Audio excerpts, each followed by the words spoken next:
Welcome to the Music Maker's Cookbook, the podcast that helps independent artists cook up recipes for success at the music industry. It's been a while since I've done that. This is our first recording. It sounds good. In a while, yeah. We haven't been doing this for the first quarter because we've been putting things in order and completely changing up the setup of the podcast. And a big part is going to be bringing on people, which, by the way, if you're just listening to the spoiler, there's someone else sitting here with us normally. We're bringing on people who have more expertise in certain aspects of the music industry than we do. Yep. And a big one is being live. I've worked some smaller shows, more local events and things like that, and some festivals, but not nearly as much as our guest, Joe. Welcome to the podcast. Great to be here. It's nice to have you, Joe. Thank you. Been looking forward to this, man. You and me both. We've been talking about this for so long, getting you on the podcast, that it's finally nice to actually get you on the podcast. For sure. I'm really excited to actually talk about this stuff. These aren't things I typically get to verbalize with people. So Totally. I'm excited. Cool. Yeah. Just a bit of background of Joe. So, he's speaking from a place of knowledge. He's full-on live engineer. Live is your thing. We're more studio boys. We like the control. You like the cast. We like undo. We like undo buttons. Yes. Yeah. There's no Control Z on the on live console. Oh God, no. Although on the wing, just custom layers, maybe you could do it. Oh, see? We're getting there. We're getting there. We're getting there. But you've worked municipality concerts alongside with me. That's where we kind of met. But you've also worked small, medium, and other size venues and festivals throughout Southeast Michigan area. Yeah. I've worked in as big as about 5,000 cap venues. Generally, I'm working at about 1,000 to 1,500 cap venues. I do work at a Live Nation venue, so I am used to some bigger bands coming through or working at a more, I guess you would say, corporate level. Yeah, mainly bands and stuff. I don't usually do like special events or like speaking things, but I have done those to an extent. Yeah. But, Cool. I was gonna say, especially with Live Nation venue, which means you've worked with all sorts of different acts, small and large. Every day it's different band. Yeah. Hell yeah. Yeah. Mainly How many metal different coming genres? through, but what's that? I was gonna say, how many different genres? Oh man. Like I said, the bulk of our clientele at the main venue I work at is metal, I would say. Get a lot of country bands through. Hip hop every once in a while, some pop stuff here and there. Done a couple jazz groups. Really enjoyed those days. I can imagine. Yeah, that'd be cool. We like jazz. Jazz is awesome. Jazz is great. Very cool. I bring that up because I'm sure with every single different genre, you have completely different load in, load outs, layouts on the stage. You have to prepare differently. 100%. And one of the things that really helps a venue that sees a variety of different acts is the stage plot, which is the main focus of the episode. And since, Joe, you've seen probably dozens, if not hundreds of different stage plots, and you've seen good and bad. That's really a main thing. So like, how important is a stage plot for a band to provide a venue before showing up to the show? Very important, to the point where I would even include that I can't say I've ever seen a bad stage plot. The fact that there usually is a stage plot is always a very good thing. Yeah. So a bad stage plot is no stage plot. A bad stage plot is no stage Fair plot. enough. Can you tell our audience what a stage plot is real quick? So and the best way to summarize it? Yeah, a stage plot is basically a top-down view or a frontal view, most of the time, just a broken down view of what your requirements are audio-wise. That can also include lighting, but I'm usually looking at the audio side. So whether you need monitors from house, whether you need XLR stands, things like that, whatever you need from house, audio should be on there. Whatever you're providing should be on that list as well. Yeah, basically just a layout of how you guys are going to be on the stage, what you need from house, what you'll be bringing. So a general visual representation of where everything's going to be. Exactly. Gotcha. Along with an input list. Gotcha. So like a line list and input list is necessary as well. Yeah. Now, I know like this might sound like a big shock to people where they're like, oh, I'm going to different venues and everything. We're just looking for a generalized thing here, right? It doesn't have to be anything too specific venue-wise, unless you know the venue like the back of your hand, maybe. Like, is that ever helpful, or do you just make it generalized as possible and then you kind of follow what they give you? Yeah, pretty much. Yeah, every venue's monitor situation is going to be a little different. Yeah. as to what kind of wedges they're using. They might have wireless in-ears for you to use there, which I've found to be not so common, but I have seen it happen. Yeah. So if the band is bringing their own in-ear rig that they need the front of house or the monitor guy to send signal to tap into, that's very helpful to have on the stage plot. So that way they can prep it before the band even shows up, that this is what's going to be expected. Yeah, for sure. It's definitely not the end of the world when something like that shows up, because it means less work on my part. I'm typically doing monitors when I'm working. So, I'm usually handling that. And if they're showing up with a stage snake that splits out, that I would definitely communicate that ahead of time to make sure that the venue you're going to has the infrastructure to cater to that. You might need a split from the venue. You might already have a stage split. So it's just all about being communicative with what you have and what you need. I'd say that's what it is at the core. For us studio guys, it sounds like a pre-production for live setting, right? Like that's, pretty much, that sounds gorgeous to me. If I could have that I have like a nice pre-production stage, so to speak, before the show or before recording, makes things go so much easier. Yeah. And definitely some venues I work at, an input list is a luxury and not a requirement. So also there is an ability sometimes to be like, the second the artist gets there, introduce yourself, be very cordial and everything. Be like, okay, what's the input list we're looking at? It does happen, but as much as we can negate that as possible. Definitely streamlines things. It's less time that the engineer needs to take to prep and Here's a quick pause to remind you that if you're enjoying the insights of today's episode, please click subscribe or follow us so that you're always in the loop as to what's happening at the Music Makers Cookbook. And if you're loving what we're cooking up, a rating or review helps us reach more independent artists just like you. Thank you for listening to Music Makers Cookbook. Now back to the show. So the stage plot is different from a tech writer.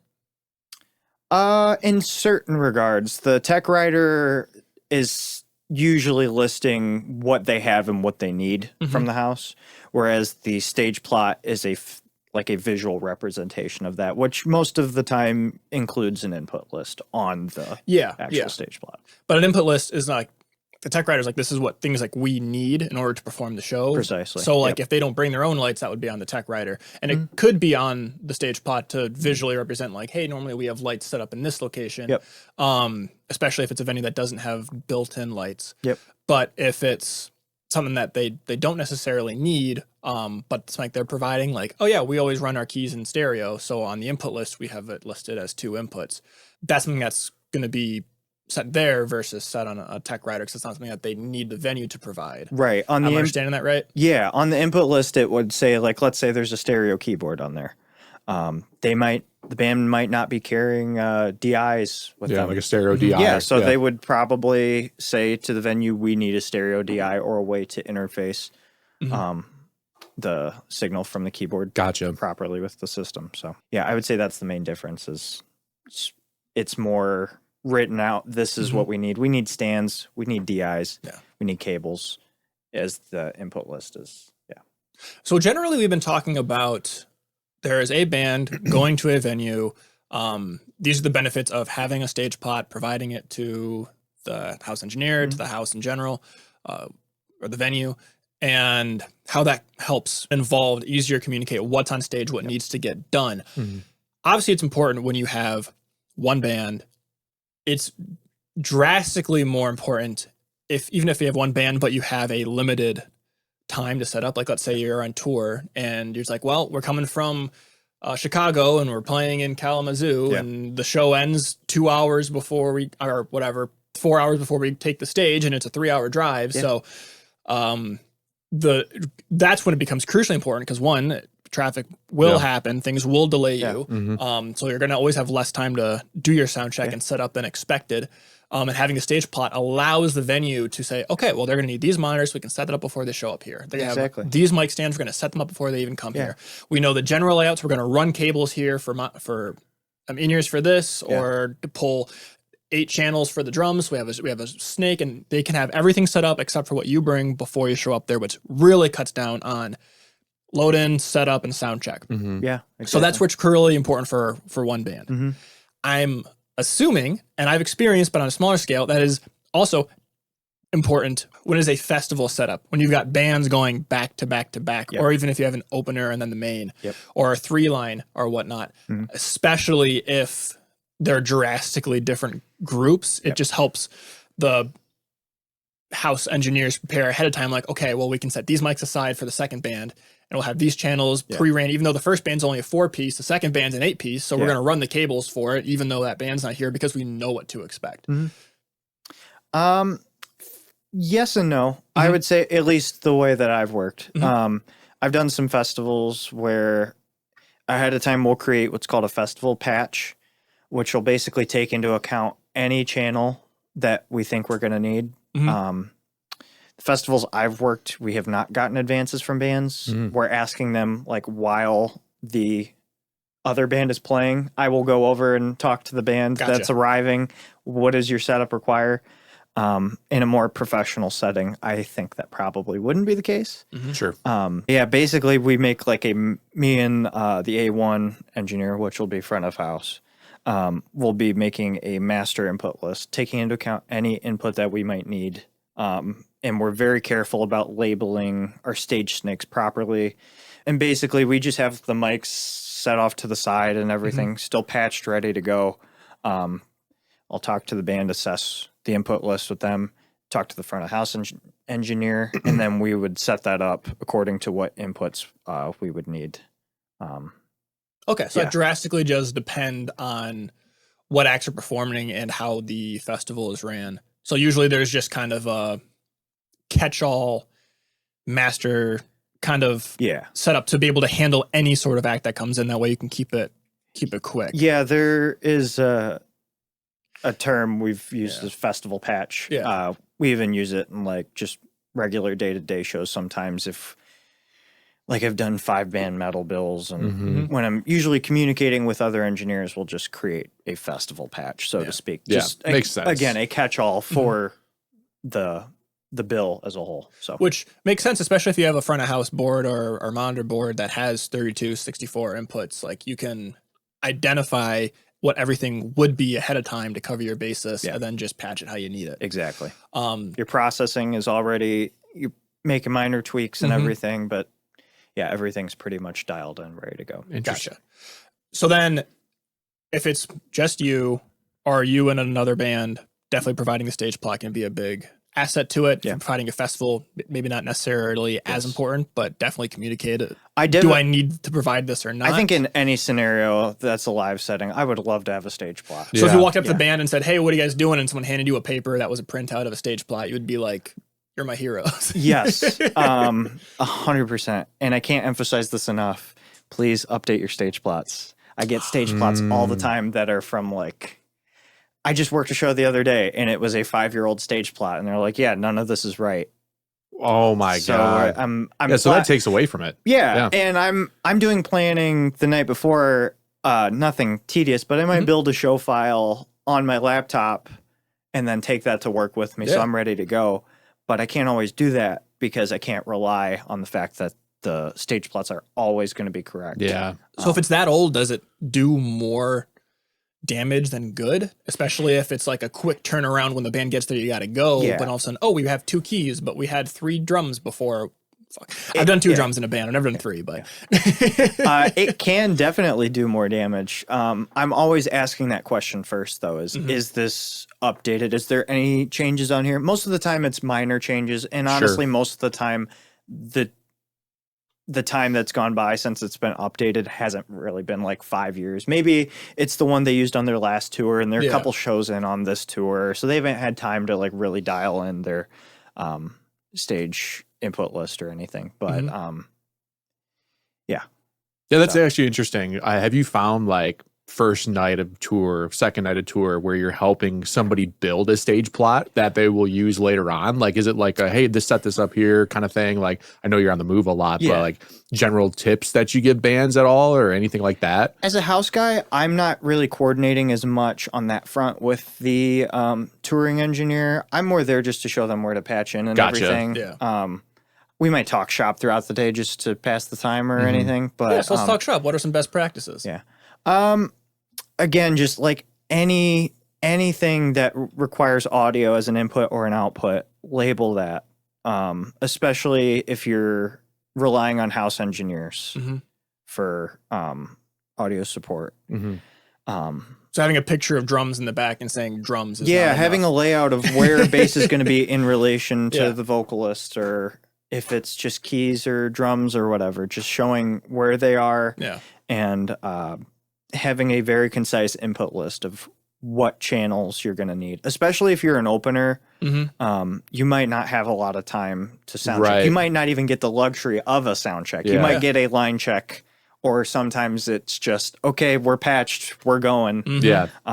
So to have that as organized as possible, the engineers that you work with will 100% love you for that. But anytime you can save them allows you extra time to maybe you can fit in a quick line check because you gave them everything that they could just patch in instead of having to communicate. And the engineer would love to give you that sound check, that line check, to know that their mix is fine. Not only that you sound good for your sake, but you sound good for their sake too. Yeah. So any little bit of time you can save by doing a stage plot or any preparation you can do ahead of time helps so much, especially on the other side of that. And we'll get into this with load in and load out. Time is so crucial for touring bands. Like you were talking about drives from one state to another. The bigger tours that come through that I work for, they'll have a schedule written out of like, okay, this is the hour by hour pretty much. It's like an itinerary. Exactly. Yeah. And most of the time it's pretty loose. Like you might go over a few minutes here, a few minutes there. It's not that serious, but you want to stay at least within the hour, I've found. Yeah, they've got another show to play tomorrow. Yeah. That a lot of times around here, they're probably going across the border to Canada. That makes sense. So that's going to take a while. Oh, yeah. Or they're coming from Canada and they just got through border control. And a lot of times we've had bands show up late because of border control. Yeah. And we have to deal with that. So it's just, So the name of the game is saving time. Saving time, 100%. Anytime you can save doing anything, it helps you out in the long run and it helps the band out. Everybody wins with that approach. So That's where details and communication really come through. So like if you have a 5-piece kit versus a 7-piece kit for your drums, put that on the stage plot. Yeah. Yes. So they That was know gonna be how my many next thing. toms they need to mic Yes. or what kind of things you're experiencing. If you have stereo patches on your keys that are vitally important that they are in stereo, put that on there, or mention it can be mono if need be, especially if you're going to a smaller venue that maybe only has a 12, a 16 channel mixer. Anything you can put in to like, we can minimize this if need be, is incredibly helpful to put on.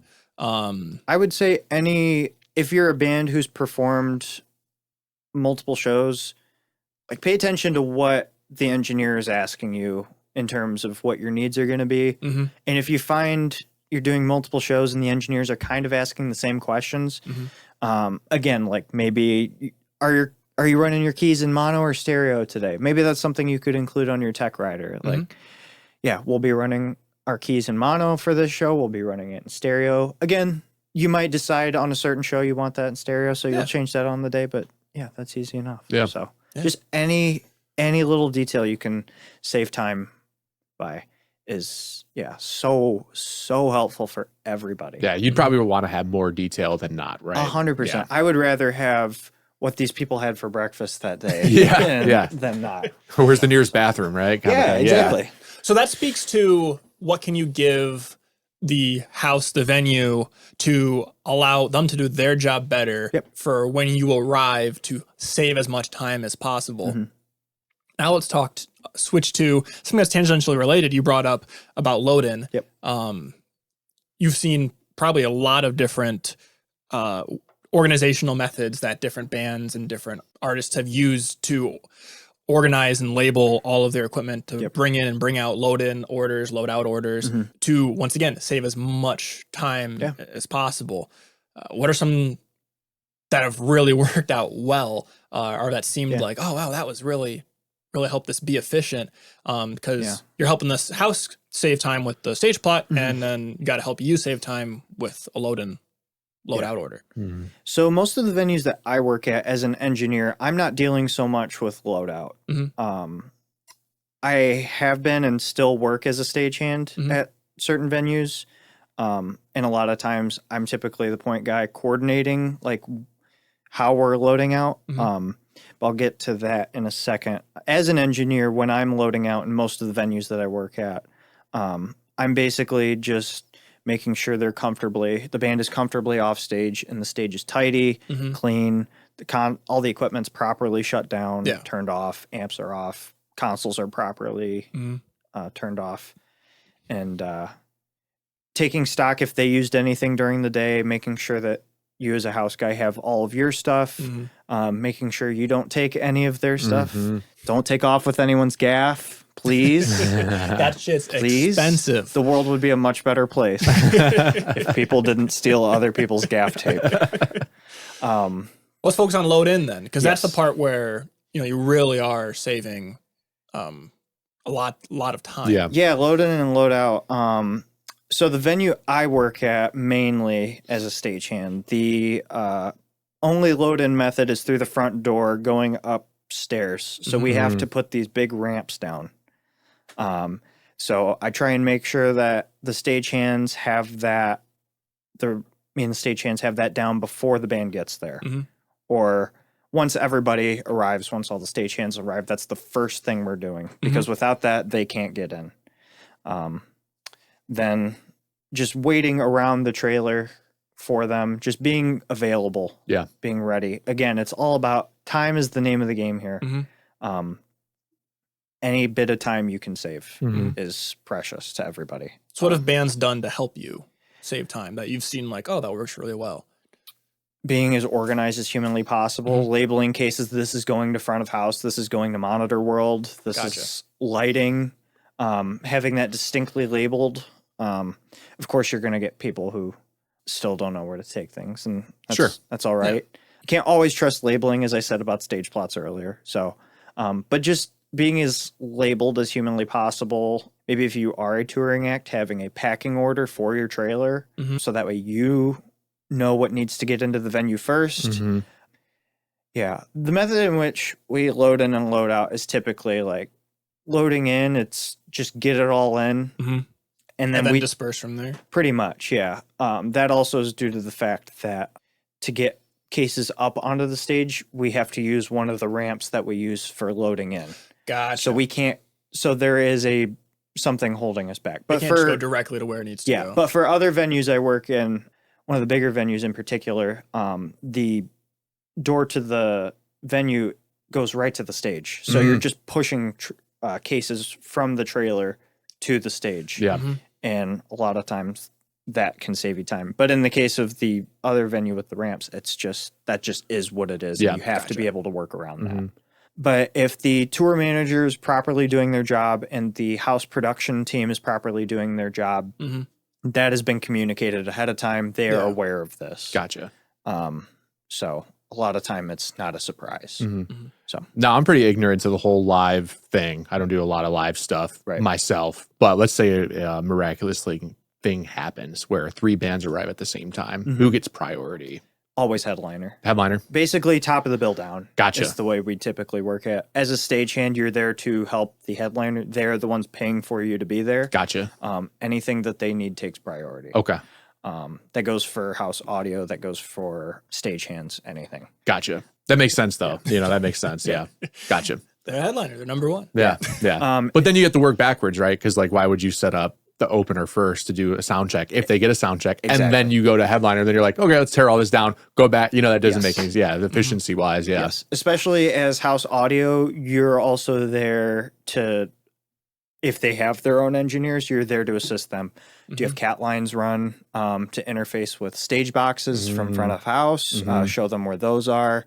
Do they need any mics? Do they need any clips? Do they need any cables? Just any little thing like that. Giving them a comfortable place to set up a monitor desk if they have a monitor engineer with them.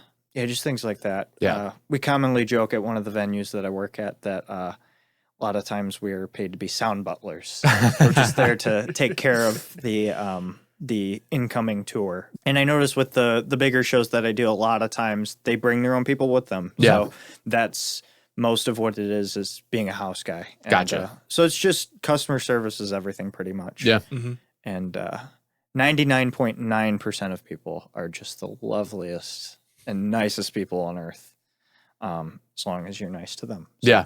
because they probably just woke up from sleeping on a bus and maybe they got 3 hours of sleep the night before. And the night before also, they were loading out from a venue. And I know how exhausted I am going home to my bed after loading out. Yeah. So I can't even imagine how exhausting it must be touring. Yeah, that'd be crazy. So, yeah, just I found being patient is a big part of it. Sometimes people might come in, they're a little grumpy. Just be willing to accept that a little bit because, again, touring is very exhausting. Yeah. It's probably one of those things once you get started in it, things kind of calm down a little bit. Once things get moving, you see it going. It's like, okay, we're moving. Everything's going well. Or, maybe things didn't go well, but it's still like we got that out of the way. We solved problems. Yeah. And a lot of times... Take the pain away a little bit, So sometimes they might have technical issues the night before that they might still be solving. And sometimes we'll get a message that's like, hey, they were dealing with this problem the night before. They might take a little bit longer today dealing with that. And that's usually something we'll talk with them about ahead of time. Yeah. It's really cool that happens. Yeah. Yeah. Definitely an upside. But also on the smaller, I've worked on the smaller club side, and I feel like a lot of that is just addressed when walking in the door pretty much. So it's communication, it's patience, it's funnily enough, it's listening. It's using your ears in a different way. In a different way. Of just really hearing what they need and being able to meet those needs the best way possible. Fair enough. Yeah. Great.